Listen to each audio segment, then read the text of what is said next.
সবাইকে আমার চ্যানেলে স্বাগত। আজকের ক্লাসটা যা 2025-এ মাধ্যমিক দিবে তাই জন্য খুবই ইম্পর্টেন্ট। আজকে আলোচনা করবো আমরা মাধ্যমিকের বিগত বছরের প্রশ্নপত্র, ভূগোলের বিগত বছরের প্রশ্নপত্র।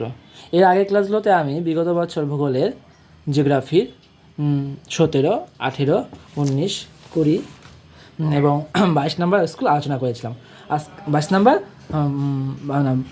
2022-এর প্রশ্নপত্র আলোচনা করেছিলাম। আজকে আলোচনা করব 2023-এর প্রশ্নপত্র। সব ছোটো প্রশ্ন নিয়ে আলোচনা করব, তার সমাধান করব।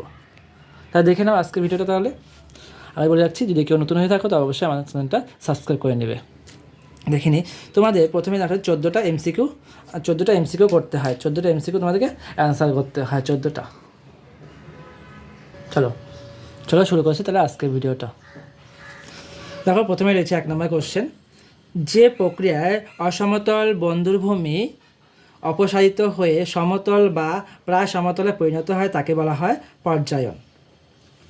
2 নম্বর, মরুভূমিতে বায়ু দ্বারা বালুকণা উত্থিত ও অপসারিত হয় যে প্রক্রিয়ার সাহায্যে তা হলো অপসারণ প্রক্রিয়া।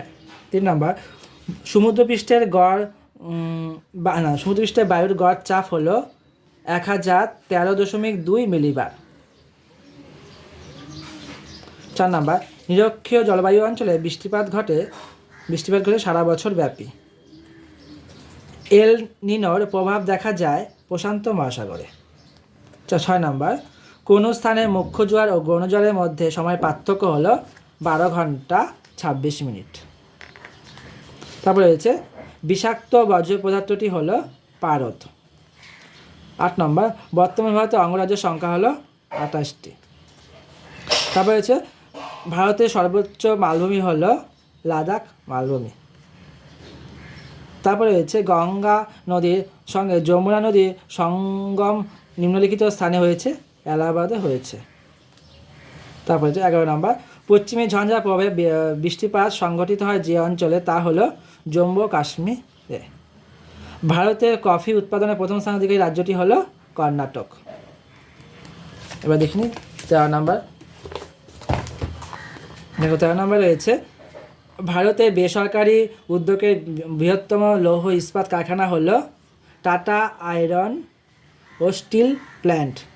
তারপরে হচ্ছে 14 নম্বর, 74 সমস্ত M/7 মানচিত্রে সংখ্যাসূচক স্কেল হলো 1:50,000।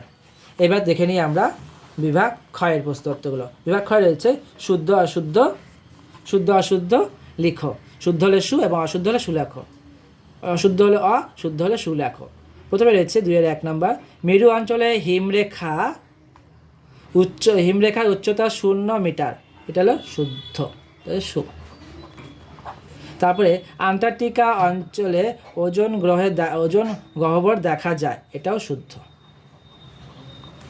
চিনুক ফ্রান্সের মধ্য দিয়ে প্রবাহিত একটি উষ্ণ বায়ু, এটা হলো অশুদ্ধ। 4 নম্বর, সূর্য চন্দ্র যখন পৃথিবীর সঙ্গে এক সমকোণে থাকে তখন তাকে সিজিকি বলে, এটা কি অশুদ্ধ, সিজিকি বলে না। দূষিত বাতাসকে স্ক্রাবারের সাহায্যে পরিশুদ্ধ করা হয়, এটা শুদ্ধ।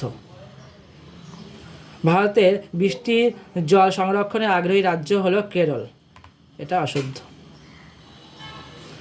উপগ্রহ চিত্র ব্যাখ্যার জন্য কম্পিউটার ব্যবহার আবশ্যিক, এটা হলো অশুদ্ধ। এবার দেখে নিই শূন্যস্থানগুলো।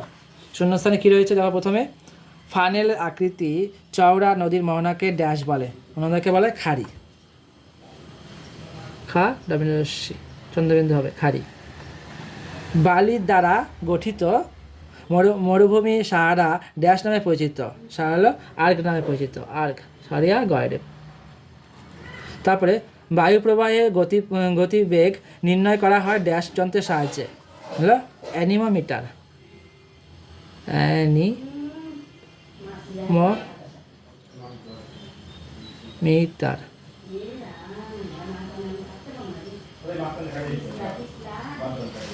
তারপরে দেখে নাও পরে কী রয়েছে।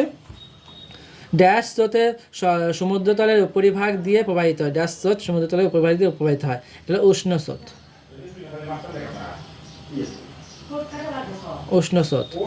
মালাবার উপকূলের উপহ্রদগুলি স্থানীয় ভাষায় ড্যাশ বলে, স্থানীয় ভাষায় বলা হয় কয়াল। কয়াল। তবে জোয়ার, বাজরা, রাগি এই প্রভৃতি ফসল একসঙ্গে ড্যাশ বলা হয়, এগুলোকে বলা হয় মিলেট। মিলেট। 7 নম্বর, ভারতে মহাকাশ গবেষণা সংস্থাটি দেশে অবস্থিত বেঙ্গালুরু। লুরু। এবার দেখে নাও, এক কথায় উত্তর দাও। প্রথমে রয়েছে দেখো, মরুভূমিতে যে শুষ্ক নদী উপত্যকা দেখা যায় তার নাম কি? তার নাম হলো ওয়াদি। ওয়াদি। 2 নম্বর, সম্পৃক্ত বায়ু আপেক্ষিক আর্দ্রতার পরিমাণ উল্লেখ করো। আর্দ্রতা উল্লেখ করো। উল্লেখ হবে 100%।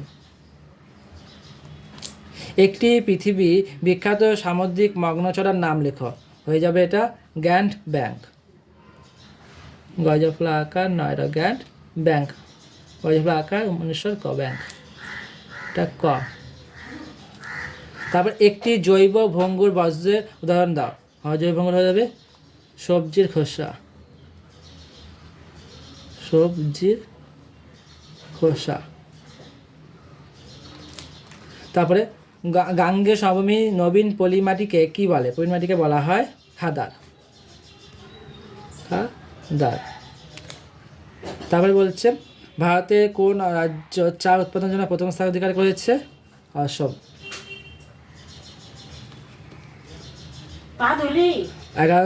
2011 খ্রিস্টাব্দে জনগণনা অনুসারে ভারতের সাক্ষরতার হার হলো 74.04%। ভারতের কোন স্থানে কোন সংস্থা ভূবৈচিত্র্য সূচক মানচিত্র প্রস্তুত করে? Survey of India.